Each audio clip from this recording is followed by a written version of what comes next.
Hi, what is the importance of doing hemoglobin electrophoresis test during pregnancy? Basically కొంతమందికి haemoglobin levels తక్కువ ఉంటాయి ప్రెగ్నెన్సీలో, anaemia అంటాం ఆ కండిషన్ని.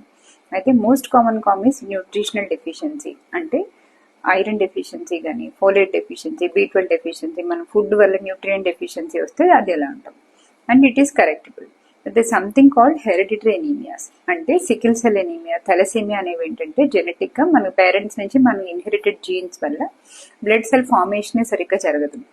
సో ఇది అసలు టెస్ట్ చేసుకుని ఏం చేయాలి? First of all to know the cause of anaemia. Second thing ఏంటంటే ఇది మీ నుంచి మీ బేబీకి కూడా వెళ్ళే ఛాన్సెస్ ఉంటాయి.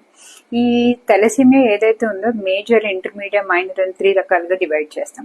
Minor and intermediate are manageable, but major ఉంటే కనుక వాళ్ళకి రిపీటెడ్ బ్లడ్ ట్రాన్స్ఫ్యూషన్స్ ఉంటేనే సర్వైవల్ ఛాన్సెస్ ఉంటాయి. సో ఎప్పుడైనా మీకు థెలసీమియా ఇంటర్మీడియట్ కనుక పాజిటివ్ ఏదైనా వస్తే ఇమీడియట్గా మీ హస్బెండ్కి కూడా టెస్ట్ చేస్తారు, బికాస్ తెలియకుండానే క్యారియర్ అవ్వచ్చు ఆయన కూడా. దానివల్ల బేబీకి అంటే 25% ఛాన్సెస్ ఉంటాయి మీ బేబీకి కూడా థెలసీమియా రావడం కోసం.